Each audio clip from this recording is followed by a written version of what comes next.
இன்முகம் காட்டி இன்புறும் சங்க தமிழ்நாட்டின் உறவுபடிகள் கூட விளக்கத்தின்படி வருக வருக என வரவேற்பதோடு தாங்கள் வளர்ந்த காரணத்தை சுருக்கச்சொல்லி விளங்க உரைத்தால் வேண்டி உதவி செய்துவாக எடுத்து உரையுங்கள் வேடுவரே. குறிஞ்சியுள்ள தலைவர் மட்ட குலப்பொழிய வணக்கம்.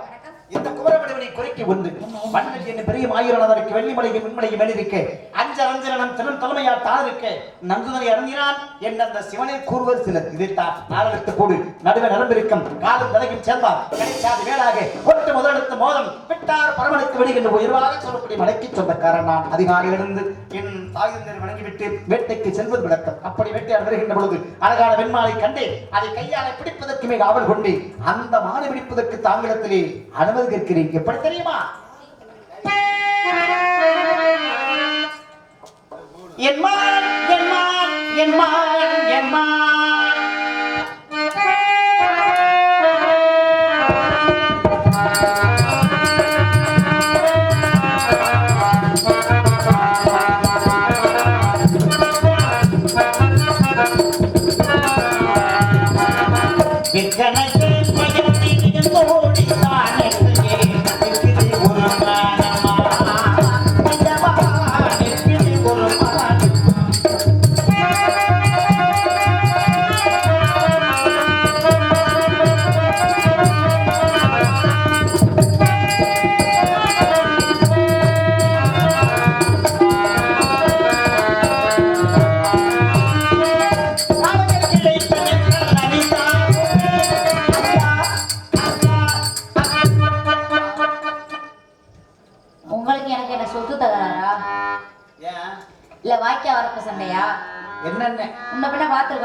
என்ன பிரச்சனை பேசிருக்கோமா?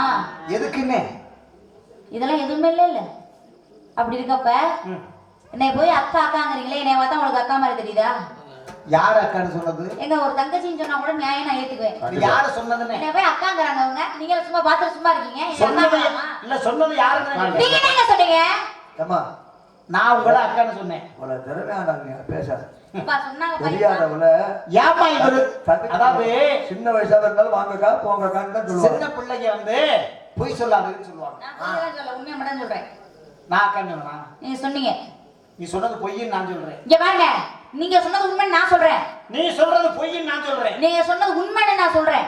எங்க ரெண்டு எங்களுக்கு என்னமோ இல்ல நான் சொல்லலைங்கிற வார்த்தையை சொன்னோம்னு சொன்னாங்க. நீங்க என்ன சொன்னீங்க சொல்லுங்க.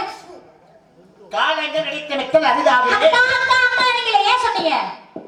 சொன்னீங்கல்ல அந்த வார்த்தையத்தை நான் சொல்லலைன்னு சொல்றேன். அட நீங்க சொன்னதால தான் நான் சொல்றேங்க. நல்லா காது கொடுத்து கேட்டாத. நான் காது கொடுத்து கேட்டதனால தான் சொல்றேன். என்ன சொன்னீங்க சொல்லுங்க. மறுபடியும் சொல்றேன், காது கொடுத்து கேக்குறீங்களா? காலங்க நடித்த மக்கள் அரிதாவே நீங்களே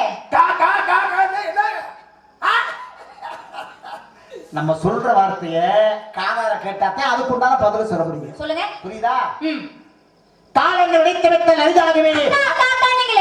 ஐயோ, அடுத்த வருஷம் ஜனவரி பிப்ரவரி ஒரு தங்கச்சி இந்த வார்த்தையத்தை நான் சொல்லல அப்படிங்க சொன்னீங்கன்றே நானு. பதறாம கொஞ்சம் கவனமா கேட்டா அதுக்கு உண்டான பதில் சொல்ல. பொறுமை கடலைன்னு பெரியது. புருத்தார் பூமியா தாங்க. ஆமா. நீங்க என்ன செய்யறீங்கன்னா கொஞ்சம் கவனமா ஏன்னா முழுமையா அந்த வார்த்தையை கேட்டாதான் அதுக்கு உண்டான பதில் சொல்ல முடியும். காலங்கள் உடைத்தெடுத்தல் அரிதாகவே. வெளியே பண்றீங்கப்பா. உனக்கு என்ன அவசரம்? எனக்கு அவசரமே இல்ல. இல்ல என்ன பிரச்சனை? என்ன பிரச்சனையும் இல்ல. இல்ல சொல்லு. நான் அக்கான்னு சொன்னதுல நான் சொன்ன வார்த்தையே இல்ல அப்படிங்கிறேன். நீங்க ஆமா சொன்னீங்க அப்படி. ஆமா அதுதான் பிரச்சனை. அப்ப நீ சொல்லல அப்படின்னு சொல்லிட்டா கூட பரவாயில்ல. சொன்னேன் அப்படின்னு சொன்னா சொல்லாத வார்த்தையை சொன்னோம்னு சொன்னா யார் ஒத்துக்குவா? சொன்ன வார்த்தையை சொல்லலன்னு ஒத்துக்கிட்டா யார் ஒத்துக்குவா? ஏமா நான் சொல்ற வார்த்தை என்னங்கறத முதல்ல காதுல முழுமையா சொல்லுங்க. முழுமையா சொல்றேன், கவனமா கேக்குறியா?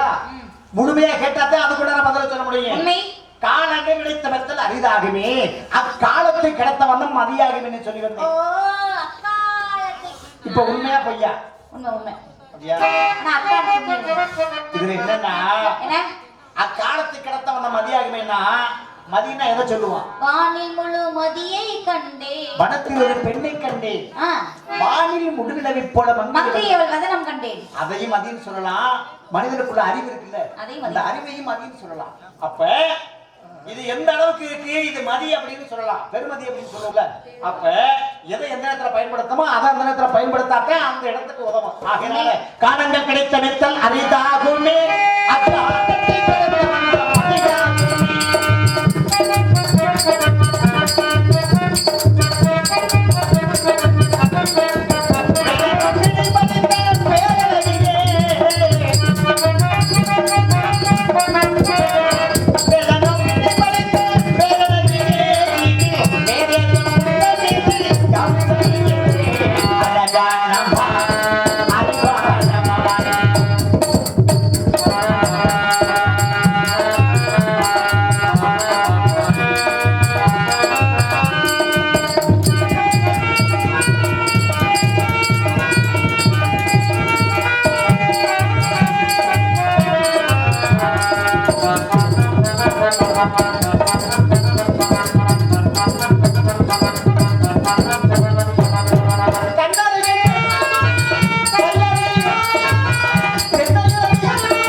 இந்த நேரத்துல அதை சாப்பிட முடியாது.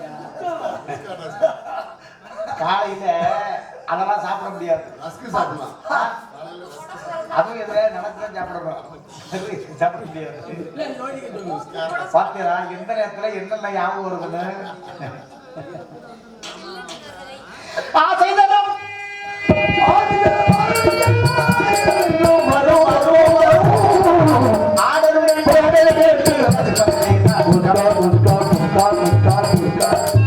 அழகான பொண்ணுதான்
இடத்துறை தலைவர் உங்ககிட்ட இருக்க நீங்க என்ன செய்யணும்? ஐயா வடவர் வாங்க உங்க மாடு உள்ளதே இருக்கு அப்படின்னு அனுமதி கொடுத்தா எப்படி பிடிக்கணும் தெரியுமா?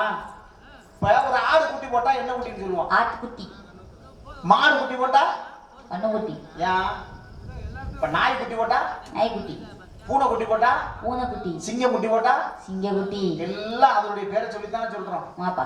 மாடு குட்டி போட்டா மட்டும் ஏன் கண்ணு குட்டி அப்படின்னு சொல்றோம்? கண்ணுக்குட்டி. மாட்டுட்டி ஏன் கண்ணுக்குட்டி செல்லக்குட்டி. அதுக்கு ஒரு பெரிய கதையே இருக்குங்க. கண்ணுவ மகரிஷி. அப்ப பெரிய கதைனா உட்கார்ந்து பேசுங்க. கண்ணுவ மகரிஷின்னு ஒரு மகரிஷி இருக்கு. ஆமா.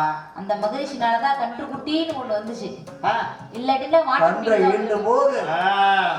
மாட்டுக்குட்டின்னு தான் வந்திருக்கு. ஆமா ஆமா ஆமா. அப்ப அந்த கதை உங்களுக்கு தெரிஞ்சிருக்கு. ரொம்ப சந்தோஷம். இந்த இடத்துடைய தன்மை மாறாம ஐயா வடவர் வாங்க உங்க மாடு இருக்குன்னு பிடிக்க அனுமதி கொடுத்தீங்கன்னா பிடிக்க தலைவருக்கு சொல்லுங்க பார்த்தா. கண்ணிரண்டே யாவர் பெற்றோர் 3 விழி. விழி 2 தான். என்ன விழி 7ஆக மிகுவோருக்கு நன்ன மனதம் தவத்தால் அருமையான பெற்றவருக்கு அனந்தம் விழி என்றதை கண் எல்லாருக்கும் 2 தாங்க. ஆனால் தன் கற்ற கல்வியோடு சேர்த்து 3ஆம் அறிவு ஞானக்கண். என்ன விழி 7ஆக மிகுவோருக்கு அப்படின்னா ஒரு பொருளை ஒருத்தவங்களுக்கு கொடுக்கும் பொழுது மனசாட்சி விரோதம் இல்லாமல் சிரிச்சு ஒருத்தரம் கொடுக்க வேண்டும். அப்படி கொடுக்கறப்ப தன்னுடைய நகக்கணைந்து தன்னுடைய கண் 7ஆக மிகுவோருக்கு நன்னம் அனந்தம் தவத்தால் அருமையான பெற்றவருக்கு அனந்தம் விழி என்றாரு. அப்படின்னா தேவர்கள் முனிவர்கள் ரிஷிகளுக்கெல்லாம் முடிவில்லாத அளவில்லாத கண்கள் உடம்பெல்லாம் மயிர்கண்கள் அப்படின்னு அர்த்தமா? ஆமா. முதல் கவலை எங்க அண்ணன் வீரத்தேவன், 2வது கவலை என் உயிர் தோழி, 3வது கவலை நானு. எங்க அண்ணனோட கவலை மீறி, தோழியோட கவலை மீறி, என்னுடைய கவலை மீறி மானுட்டி உள்ள இருக்கு. அப்படின்னா இது வந்து விளையாட்டாகும், அதே சமயம் வினோதமாகும், விசித்திரமாகவும் உள்ளது. விந்தை மல்ல விளையாட்டு மல்ல விசித்திரம் அல்ல. குறிஞ்சி நிலம் அதிக மலைசார் பகுதி. இந்த இடத்துல மான் வாழ்வதற்கான வாய்ப்புகளே கிடையாது.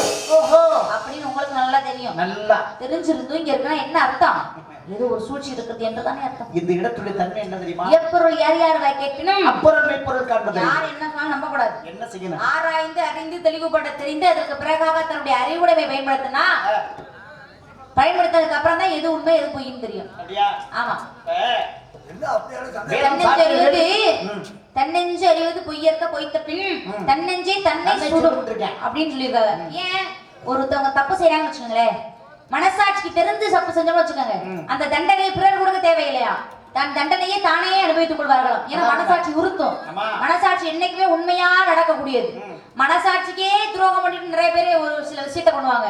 அந்த விஷயம் எல்லாத்துக்குமே அதான் தர்மம் வாழ்வதனை சூதுக்கவும் மறுபடியும் தர்மமே வெல்லும். அது மாதிரி என்னதான் பொய் வந்து தலை ஓங்கி நின்றாலும் சமயத்துல தலை ஓங்கி நின்றாலும் பின்னாடி தர்மம் தான் ஜெயிக்குமே தவிர பொய் என்னைக்குமே நிலைக்கவே நிற்காது. ஒரு விளக்கு பத்த வச்சுக்கிட்டு உண்மை உண்மை உண்மைன்னு சொன்னா விளக்கணையமா? பொய்ன்னு சொல்லி பார்த்தா உடனே அணைஞ்சுவோம். அது மாதிரி அவ்வளவு அசுரத்தன்மை அந்த பொய்க்கு. நல்லதுன்னு சொன்னோம்னா யாராவது நம்புவாளா? நல்லதுன்னு சொன்னா எப்படி நம்புவாங்க? ஒரு பாம்பு வருது, இது நல்லது அப்படின்னு சொன்னா நம்பித்தானே ஆகணும். ஆமா. இப்ப இது நல்லது இல்ல அப்படின்னு சொன்னா நம்புவாளா? நம்ப மாட்டாங்க. அதுக்கு வந்து பேர் அது நல்ல பாம்பு அப்படின்னு இருக்காங்க. இப்ப நல்ல பாம்பு அப்படின்னா இப்ப நல்ல பாம்பு இல்ல, ஒவ்வொரு பாம்புக்கும் ஒவ்வொரு பேர் இருக்கு. இந்த பாம்புக்கு மட்டும் நல்ல பாம்பு அப்படின்னு ஏன் பேர்? இப்ப எத்தனை விதமான எண்ணெய் இல்ல, அதுக்கு ஒத்துனா கடிக்க எத்தனை விதமான எண்ணெய் இருக்கு? இல்ல விஷயம் ஏறாம இருக்கா? எல்லா எண்ணெயும் பாத்தீங்கன்னா அதனுடைய பேரை சொல்லி தெரிஞ்சிருவோம். தேங்காய் எண்ணெய் இருக்கிறதுனால தேங்காய் எண்ணெய் அப்படிம்போம். இப்ப அது மாதிரி இருக்கு. ஆனா இதுக்கு மட்டும் பாத்தீங்கன்னா நல்ல அது எள்ளுல இருந்து எடுக்கிறது. அதோட அப்ப அந்த எள்ளு எண்ணெய்னு சொல்லாம எள்ளெண்ணெய் தான் சொல்லணும். அதான் நல்லெண்ணெய், எள்ளெண்ணெய் எள்ளெண்ணெய் எள்ளெண்ணெய் எள்ளெண்ணெய் நல்லெண்ணெய் அப்படி வந்துருச்சா? வெல்லம் போடுறாங்கல்ல, எள்ளும் சேர்த்துல எள்ளு வெல்லம் இதெல்லாம் சேர்த்துனா நல்லது. ஓ, அதனால நல்லதாயிருதா? அது கிடையாது. அதனுடைய படம் அந்த காலத்துல பாத்தீங்கன்னா இந்த நல்லெண்ணெயும் தேங்காய் எண்ணெயும் நல்லெண்ணெய் அதிகம் பயன்படுத்துவாங்க. இப்ப பாத்தீங்கன்னா பலவிதமான எண்ணெய் வந்துருச்சு. இதை பயன்படுத்தக்கூடாதுன்னு இப்ப சொல்றேன். இப்ப எல்லாத்தையும் பயன்படுத்தக்கூடாது, நல்லெண்ணெய் மட்டும் தான் பயன்படுத்தணும். தேய்க்கிறது முத கொண்டு அப்ப அதைத்தான் தேய்ப்போம். ஆமா, அது மாதிரி யாரு எதை சொன்னாலும் சொன்னால எப்பொருள் யார் யார் வைக்கப்படும் அப்பொருள் மெய்ப்பொருள் காண்பது. இதுல என்ன நல்லது எது கெட்டது அப்படின்னு ஆராய்ந்து அறிந்து பார்க்கக்கூடிய விசாரிக்கணும்னு நினைக்கிறேன். விசாரிவா? நல்லா விசாரிக்கும். ஓஹோ ஓஹோ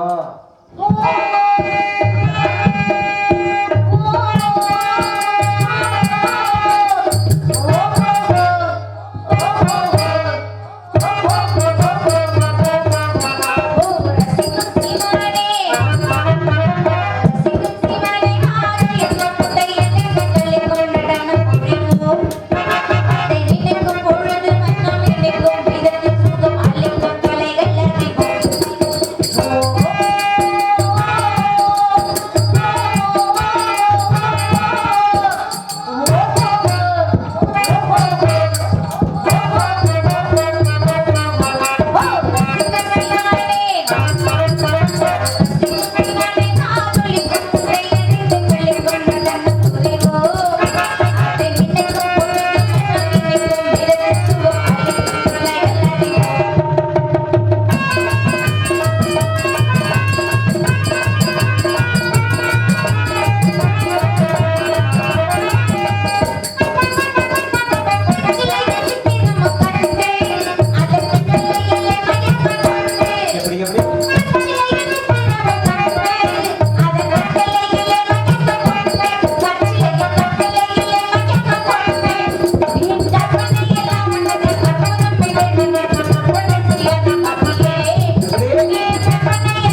அப்புறம் என்னமா உனக்கு பிரச்சனை சொல்லுமா?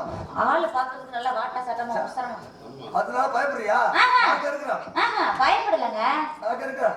உண்மையை பேசுற மாதிரி தோற்றம் தெரியுது. இல்ல நீ பாக்குற பார்வையை பார்த்தா வேற ஒரு அடிச்சு தூக்கி போட்டு அவருக்கு கூடதுக்குள்ள அப்படியே வாங்கிட்டு தான் வருவாங்க.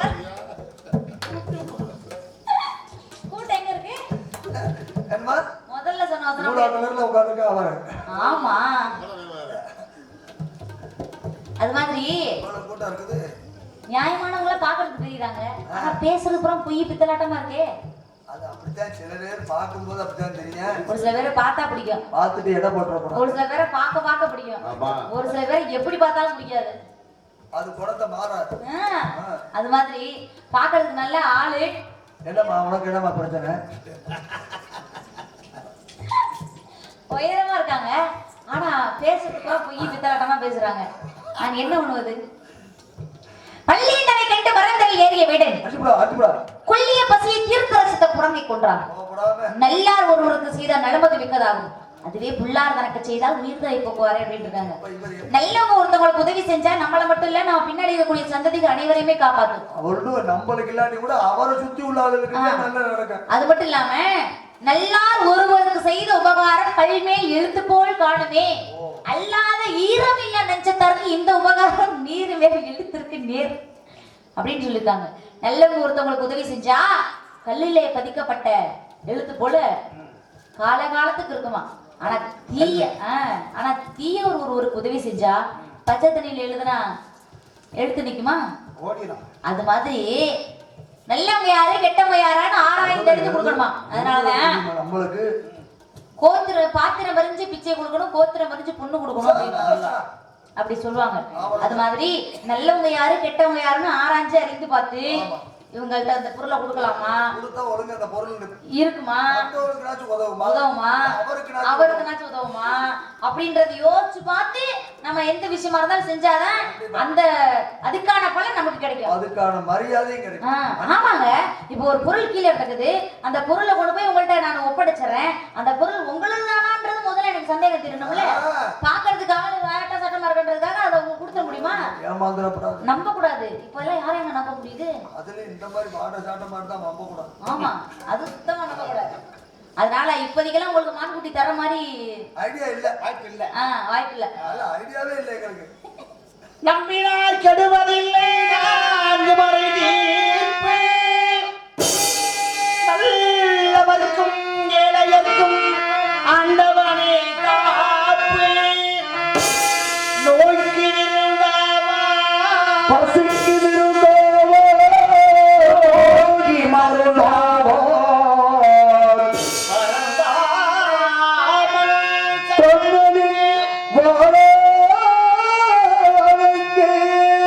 அதே மாதிரி